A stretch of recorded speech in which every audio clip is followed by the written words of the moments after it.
கர்த்தராகிய இயேசு கிறிஸ்துவின் நாமத்தில் உங்கள் யாவருக்கு என்னுடைய அன்பின் வாழ்த்துக்கள்.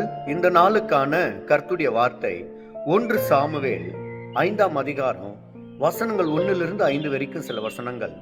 பெலிஸ்தியர்கள் இஸ்ரவேலர்களோடு யுத்தம் செய்து அவர்களை மேற்கொண்டு 30,000 காலாட்டுகளை வீழ்த்தி கர்த்தருடைய உடன்படிக்கை பெட்டி அவர்கள் கை கொண்டு தங்கள் ஊரில் இருக்கிற அஸ்தரோத்துக்கு கொண்டு போய் அதை தேவனுடைய பெட்டியை கொண்டு போய் தாகோனின் கோயிலிலே வைப்பார்கள். மறுகாலையிலே அதை எழுந்து பார்க்கும் பொழுது தாகோன் தேவனுடைய பெட்டிக்கு முன்பாக விழுந்து கிடக்கும்.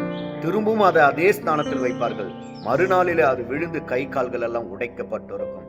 எனக்கு அருமையான தேவஜனமே, நீ சத்தியத்தின்படி நடக்கிற பிள்ளையாய், உடன்படிக்கையை காத்துக்கொள்ளுகிற பிள்ளையாய் இருப்பாயானால் உனக்கு முன்பாக மாந்திரிகம், செய்வின, விக்கிரக ஆவிகள், மனுஷிக தந்திரங்கள், வியாதி எல்லாம் உடைந்து சாம்பலாய் போகும்.